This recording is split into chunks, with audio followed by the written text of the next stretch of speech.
মুসা আলাইহিস সালাম একদিন আল্লাহরে বলেন, আল্লাহ তুমি নাকি ঘুমাও না? আল্লাহ পাক বলেন, অবশ্যই ঘুমাই না। তোমার বিশ্বাস হয় না? কয় আল্লাহ অবশ্যই বিশ্বাস হয়, তবে বুঝি না, আমার বুঝি আসে না। তো যখন তুমি বিশ্বাস করো, বুঝে যখন আসে না, তাহলে আমি বুঝাই দেবো। বিশ্বাস না করলেই তো সর্বনাশ। বিশ্বাস না করলে কি সর্বনাশ। ইব্রাহিম আলাইহিস সালাম আল্লাহরে বলছিলেন, রব্বি আরিনি কাইফা তুহিয়াল মাউতা, আয় আল্লাহ তুমি মরারে জিন্দা বানাও কেমনে?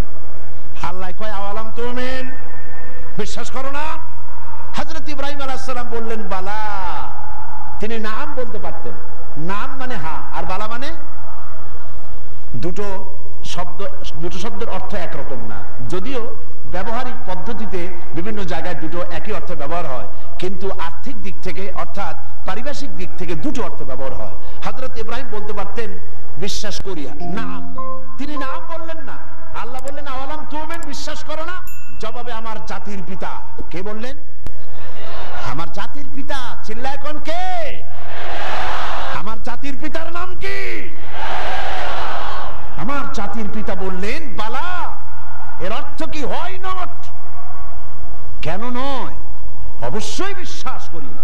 ওয়ালাকিন লিয়াতমাইন্না কলবি, কিন্তু আল্লাহ আমি যদি দেখতে পারি তাহলে আমার মনটা একটু ঠান্ডা হয়। শোনা কথা দেখা, এর মধ্যে একটু পার্থক্য আছে তো। আল্লাহ কয় তাহলে আমি তোমার দেখাবো। বিশ্বাস যখন করছো আমি তোমার দেখাবো। মুসা আলাইহিস সালাম কয় আল্লাহ তুমি নাকি ঘুমাও না? কয় ঘুমাইতো না। তুমি বিশ্বাস করো না? কয় করি। বুঝি না। কয় তাহলে বুঝাই, এক গ্লাস পানি নিয়ে আসো। মুসা আলাইহিস সালাম এক গ্লাস পানি নিয়ে আসলেন। আল্লাহ কয় দাঁড়াই থাকো। গ্লাস একটা নিয়ে মুসা আলাইহিস সালাম দাঁড়ায় আছেন। আল্লাহ মুসারে হুকুম করলেন গ্লাস নিয়ে দাঁড়াও, আর ঘুমেরে কইলেন মুসারে ধর। ঘুম এসে মুসা আলাইহিস সালামের ধরছে। এখন হাত গেছে শিথিল হইয়া, হাতের থেকে গ্লাস পড়ে ভাঙ্গা টুকরা টুকরা হয়ে গেল। মুসা আলাইহিস সালাম ভয় পেয়ে গেলেন। আল্লাহ রাব্বুল আলামিন বলেন ভয়ের কোনো কারণ নাই, আমি তোমাকে পরীক্ষার জন্য, বোঝার জন্য, তুমি বুঝতে পারো নাই আমি কেন ঘুমাই না, সেই বোঝাবার জন্যই গ্লাস হাতে নিয়ে দাঁড়ায় থাকতে বলছিলাম।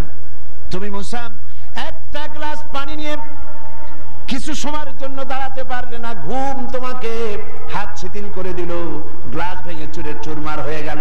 আর ওই তামাম বিশাল আকাশ, এই সোলার সিস্টেম, এই পৃথিবীতে আকাশে জমিনে গ্রহ নক্ষত্র সৌররাজি নবমণ্ডল ভূমণ্ডল কুল কায়নাত পুরা সৃষ্টি আমার হাতের মুঠার ভিতরে রয়েছে।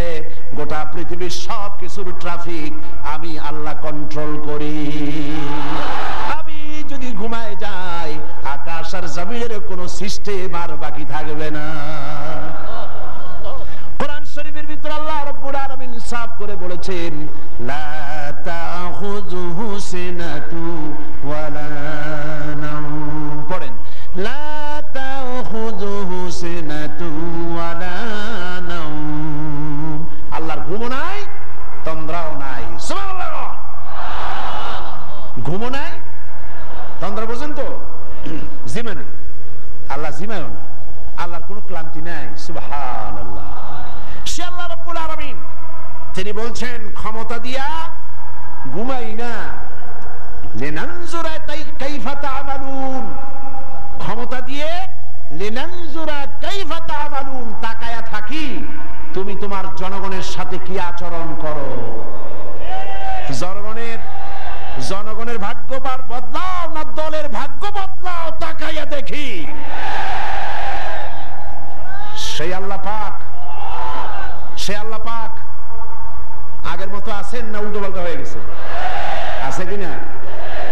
আয়াতুল কুরসির ভিতরে আমরা পড়ে থাকি আল্লাহু লা ইলাহা ইল্লা হুয়াল হাইয়ুল কাইয়্যুম। আল্লাহ ছাড়া কোনো ইলাহ নাই, তিনি চিরজাগ্রত, তিনি চিরঞ্জীব। যেমন ছিলেন তেমন আছেন, তেমন। সুবহানাল্লাহ। এখন আল্লাহ পাক কি বলছেন? উদখুলু ফিস সিলমি কাফা। যারা ঈমান আনছো, আমরা ঈমান আনছি কিনা? আচ্ছা আমি একটু ঈমানদারদের সংখ্যাটা দেখি, কতজন ঈমান আনছি। আলহামদুলিল্লাহ। হাত নামান, হাত নামান, হাত নামান। আমরা সবাই ঈমানদার, আমরা সবাই কি? তো ঈমানদারদেরকে আল্লাহ পাক বলছেন উদখুলু ফিস সিলমি, পরিপূর্ণরূপে দাখিল হয়ে যাও। কিসের মধ্যে?